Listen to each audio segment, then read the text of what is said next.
Olá, tudo bem? Eu espero que sim. Meu nome é Gederson Freitas e hoje, 1º de maio, eu selecionei os seguintes destaques para o Notícias do Mundo de Segurança da Informação.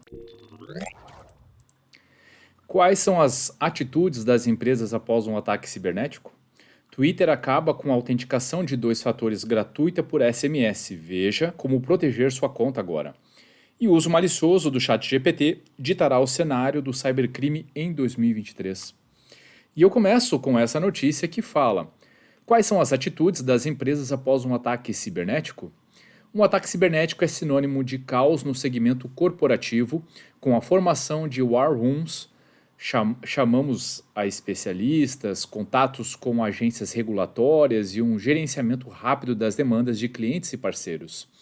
Mas como fica a situação depois que o terror inicial passa e quais são as lições deixadas por incidentes assim? Um levantamento feito pelos especialistas da Sky High Security demonstrou um pouco do sentimento que fica após uma empresa ser vítima de uma brecha. Em um universo em que a adoção acelerada de cloud computing trouxe maior complexidade, com direito a 97% das organizações afirmando já terem enfrentado falhas de proteção em nuvens públicas ou privadas, as respostas ainda estão longe de serem unânimes. Antes de falar das atitudes, é importante levar em conta que a pesquisa considera diferentes tipos de ameaças digitais, o que também pode ajudar a explicar a pluralidade de respostas. Para os 75% das organizações que enfrentaram ameaças reais diante das brechas encontradas, 90% tiveram seus sistemas comprometidos, enquanto 80% das ocorrências envolveram o roubo de dados internos. A baixada poeira, a principal atitude citada pelos executivos entrevistados foi a ampliação do investimento em segurança. Essa é a maior preocupação para 56% dos participantes, um resultado próximo do segundo colocado, o treinamento para funcionários e executivos, com 52% das respostas. A ideia aqui é trabalhar em novas barreiras e fechar vetores de entrada para que o caos não volte a se instalar. Depois, para 47%, está a criação ou refinamento de protocolos de gestão de crise e recuperação, de forma que dados não sejam perdidos e as operações voltem a funcionar com a maior rapidez possível. Empatada está a busca por seguros contra incidentes cibernéticos, uma questão que ajuda a prevenir perdas financeiras e pode auxiliar nos balancetes, além de ajudar a elevar a barra da proteção geral. Na ponta final do ranking estão as alternativas consideradas mais complexas. 41% consideraram, após sofrer um ataque, migrar para uma arquitetura de confiança zero para gerenciar identidades e logins, enquanto 39% olharam para os microserviços. Assim, imaginam, seria mais fácil localizar aberturas localizadas e impedir que eles gerem um efeito cascata que atinja toda a rede. É aquela coisa, né, pessoal? A pesquisa, obviamente, ela demonstra aquilo que a maioria diz. Mas a verdade é que se todo mundo tivesse consciência exatamente de quais são os desafios que possuem, dificilmente continuariam sendo, não vou dizer vítima pode continuar sendo, mas provavelmente teríamos menos incidentes. Um dos pontos, e a matéria não fala sobre isso, e por isso eu fico meio receoso com essa questão da a adoção de cloud computing. A adoção de cloud computing nada mais é do que a mudança de paradigma de como se consome infraestrutura. Só que grande parte dos profissionais age com infraestruturas em cloud como se estivessem agindo com os sistemas que costuma utilizar em casa, né? Serviços de nuvem em que basicamente é só criar as credenciais, utilizar e ver o que acontece.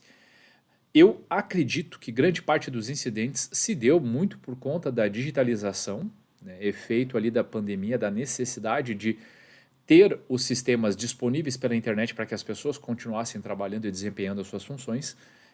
E boa parte disso não voltou ao cenário, ou ainda teve os controles melhorados. Por isso que eu enfatizo tanto a necessidade de trabalharmos alguns contextos como gestão de vulnerabilidades, gestão de riscos, que obviamente engloba a questão de vulnerabilidades, mas já com uma ótica de negócio, pesando, né, o que é mais importante em detrimento aqui. Aspectos ligados a treinamento e conscientização.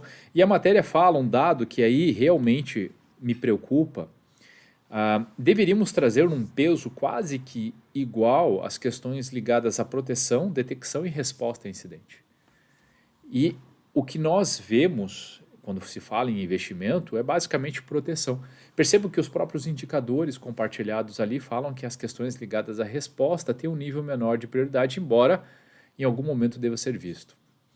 Acho que essa confusão, essa falta de consciência das coisas mais relevantes preocupa e é nosso papel romper essa barreira, trazer esse nível de consciência para discutir sistemas adequadamente.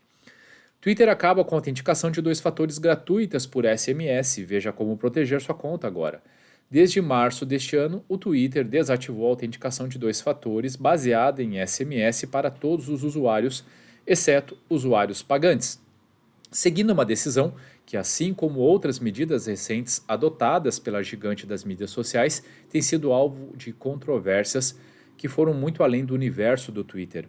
Ao longo dos anos, a empresa e muitos de seus usuários, inclusive o CEO do Twitter, Jack Dorsey, aprenderam da pior forma que os números de telefone não são bons identificadores e que as mensagens de texto são vulneráveis a hijacking. O atual CEO da plataforma, Elon Musk, disse o seguinte sobre o abandono da autenticação de 2 fatores pelo Twitter. O Twitter está sendo enganado pelas empresas telefônicas em 60 milhões de dólares por ano em mensagens falsas de autenticação de 2 fatores por SMS. No entanto, antes de dizer boa viagem para a autenticação de 2 fatores por SMS, considere que o uso de qualquer método de autenticação de 2 fatores é muito melhor do que confiar apenas em sua senha. Então, surge a pergunta: você se preparou para o fim de autenticação de 2 fatores gratuitas por SMS para evitar que sua conta do Twitter corra um risco maior de ser invadida? Nas últimas semanas, o Twitter tem incentivado os usuários a usar outro método de login em 2 etapas. Mas se isso ainda não funcionou, agora é a hora de agir. Como você provavelmente já sabe, a autenticação de 2 fatores adiciona uma camada valiosa de proteção à sua conta e é particularmente útil se sua senha for roubada. É lamentável, portanto, que apenas 2,6% das contas ativas do Twitter tivessem pelo menos um método de autenticação de 2 fatores ativado no segundo semestre de 2021, em comparação com os ainda mais escassos 2,3% do ano anterior. Desses 3/4 usavam mensagens de texto como segundo fator de autenticação. Em 2016, o National Institute of Standards and Technology, ou NIST, dos Estados Unidos, solicitou que a autenticação de 2 fatores baseadas em SMS fosse eliminada gradualmente. Nos últimos anos, houve uma série de relatos de invasores que obtiveram acesso às contas online das pessoas após, por exemplo, golpes bem-sucedidos de SIM swap. Esses golpes envolvem criminosos que enganam as operadoras de telefonia para que transfiram o número de telefone do alvo para um dispositivo sob seu controle. A partir daí, eles podem invadir as contas bancárias, de mídia social e outras contas das vítimas que usam o mesmo número de telefone para autenticação de 2 fatores. Ninguém menos que o ex-chefe do Twitter, Jack Dorsey, foi vítima desse ataque em 2019. As proteções 2FA e a postura de segurança do próprio Twitter foram examinadas em 2020, quando um ataque de phishing contra sua equipe levou ao hijacking de cerca de 130 contas pertencentes a figuras proeminentes. Na invasão, os invasores subverteram as proteções 2FA do Twitter e usaram as contas de Barack Obama, Elon Musk e Bill Gates, entre outros, para vender um esquema de Bitcoin. Há 2 outros tipos principais de autenticação de 2 fatores que o Twitter suporta e que são mais seguros do que as mensagens de texto. Primeiro, você pode usar um aplicativo autenticador no dispositivo, como o Microsoft Authenticator ou o Google Authenticator, que oferece segurança sólida e é mais flexível do que uma chave de hardware. Os aplicativos autenticadores geram código único que você usa para confirmar sua identidade ao fazer login em um site ou aplicativo. Isso pode ou não parecer muito diferente da autenticação de 2 fatores por SMS, mas a vantagem do aplicativo é que, em vez de receber um código por mensagem de texto, o código aparece no aplicativo e é vinculado diretamente ao dispositivo e não ao número de telefone. Como consequência, a autenticação baseada em um aplicativo complica significativamente as coisas para qualquer pessoa que queira ler ou roubar seu código. Se quiser aumentar ainda mais o nível de segurança, considere a possibilidade de obter uma chave de segurança de hardware que possa ser conectada via USB, NFC ou Bluetooth. As chaves físicas oferecem um alto nível de segurança, especialmente porque os códigos não podem ser interceptados ou redirecionados. Para invadir sua conta, os criminosos teriam que roubar a chave e obter suas credenciais de login. Uma possível desvantagem é que você precisa carregar a chave sempre que quiser fazer login. Além disso, as chaves disponíveis atualmente não são universalmente compatíveis com todos os dispositivos e plataformas. Além disso, esteja preparado para preços a partir de $25. Versões mais avançadas, como aquelas com reconhecimento de impressão digital, podem custar mais de $100. Ao abandonar a 2FA baseada em SMS, certifique-se de revisar as configurações de segurança e privacidade da sua conta. Entre outras coisas, defina uma senha forte e exclusiva e considere tomar essas medidas para se manter seguro ao usar a plataforma. Não há muito mais a compartilhar, né, a comentar, a matéria ela é extensa e bem completa falando dos riscos. Acho que está claro para todo mundo que a autenticação de dois fatores com SMS não é uma boa. A matéria diz, é mais segura do que só a senha, mas não é uma boa. Muitos incidentes, muitos golpes e fraudes começaram exatamente pelos sistemas que utilizam o segundo fator de autenticação por SMS. E nesse sentido, o mais barato e que traz um nível muito bacana de segurança é o aplicativo. Então, minha sugestão é que considere a utilização do mesmo. E na última matéria de hoje, o uso malicioso do chat GPT ditará o cenário do cybercrime em 2023. A RSA Conference abrigou alguns painéis de keynotes voltados a analisar os desdobramentos do novo cenário cyber de 2023. Nesse contexto, se falou das novas tecnologias surgidas recentemente, como linguagens de inteligência artificial capazes de impactar severamente o setor de segurança da informação. Apesar do grande destaque dado às aplicações positivas da IA nas atividades dos líderes de segurança, o evento ressaltou que ferramentas com tantas capacidades também podiam ser usadas do lado ofensivo. Na mesa organizada pelo Instituto SANS, com a temática As 5 novas técnicas de ataque mais perigosas, 4 pesquisadores apresentaram uma série de novas ações aplicadas por cybercriminosos, como os usos do chat GPT como ferramentas ofensivas para desenvolver malwares, descobrir vulnerabilidades zero-day e criação de golpes por engenharia social. É impressionante como esses novos recursos estão diminuindo o nível de conhecimento necessário no cybercrime. Hoje é possível alguém sem nenhum conhecimento sobre códigos ou sobre como escrever um malware ter acesso a uma máquina que pode fazer isso por ele. Devemos esperar para os próximos anos mais incidentes envolvendo ransomwares e outros agentes maliciosos, alertou Stephen Sims, pesquisador de operações ofensivas na Sun Institute. Em sua apresentação, Sims mostrou como em novembro de 2022 ainda era possível receber script de ransomware apenas pedindo ao chat GPT. Hoje, apesar de a máquina ser capaz de recusar esses pedidos direto, basta algumas perguntas esquematizadas para a ferramenta da OpenAI passar por todos os processos de desenvolvimento de um malware. Da mesma forma, a acadêmica do SANS, Heather Mahalik, expôs a facilidade em criar golpes de engenharia social como um chatbot. As novas influências, vindo da geopolítica mundial, ditando novos conceitos para as ações governamentais em cibersegurança.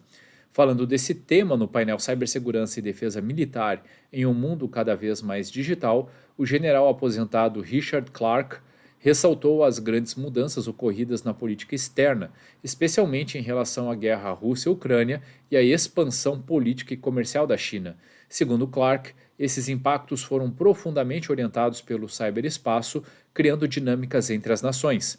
Em outro painel, intitulado Evoluindo o Combate às Cyberameaças, a Procuradora-Geral Adjunta do Departamento de Justiça dos Estados Unidos, Lisa Monaco, fez um panorama da atuação do governo americano no enfrentamento às crises cibernéticas. Ela informou que o DOJ está comprometida em agir com proatividade no aprimoramento da cibersegurança nacional, visando trabalhar intrinsecamente com o setor privado no compartilhamento de informações e na reação quando as entidades não estiverem preparadas. A subprocuradora-geral ainda falou de algumas perspectivas de risco do futuro, citando especificamente o mau uso de novas tecnologias disruptivas por nações hostis aos Estados Unidos. Lisa falou de atividades de consolidação dos poderes internos e externos de vários países através da opressão popular por dados, algoritmos e softwares. Ela alertou também para os esforços em violar controles de segurança norte-americanos, mirando ferramentas disruptivas que ampliam as vantagens tecnológicas. A verdade é que esse é um risco para qualquer país. Todos estão sofrendo, né, essa corrida de utilizar as novas tecnologias por todos os benefícios inerentes às mesmas, mas, porém, muitas vezes convivendo com vulnerabilidades desconhecidas, muitas vezes. E isso, obviamente, é um prato cheio para os criminosos. Quanto às cooperações, quanto a todos os movimentos, isso é extremamente importante. E eu acredito que todos os países devem incentivar isso, além também de trabalhar numa questão de colaboração, principalmente dos blocos, no sentido de facilitar as investigações, de agir na contenção dos incidentes, etc. E por fim, como a matéria começou falando um pouquinho sobre a inteligência artificial e os riscos, não é segredo para ninguém, eu já tinha comentado aqui em algumas matérias, como o ChatGPT tem sido usado para vários golpes. Então, o grande ponto é que, como as ferramentas têm sido aprimoradas, e aí eu estou falando de ferramentas utilizadas pelos criminosos, seja phishing, malware, o que for. Então, é muito importante que a gente trabalhe fortemente as questões ligadas à conscientização, para que a gente possa cada vez mais identificar essas ameaças e saber como endereçá-las. Além disso, as estratégias de segurança envolvendo proteção, detecção e resposta serão sempre necessárias dentro de um cenário que tende a ser cada vez mais desafiador. Bom, pessoal, o que eu tinha selecionado para hoje era isso. Espero sinceramente que vocês tenham gostado e se você gostou do conteúdo, se fez sentido para você, então curta, salve, compartilhe esse post ou marque as pessoas que podem se beneficiar desses conteúdos. Eu tenho certeza que fazendo essas ações, podemos fazer a diferença trazendo mais cultura de segurança da informação. E se você ficou com alguma dúvida, tem alguma crítica ou sugestão, fique muito à vontade para deixar comentários ou mandar mensagem diretamente para mim. Combinado? Ótimo dia, ótima semana a todos e até a próxima.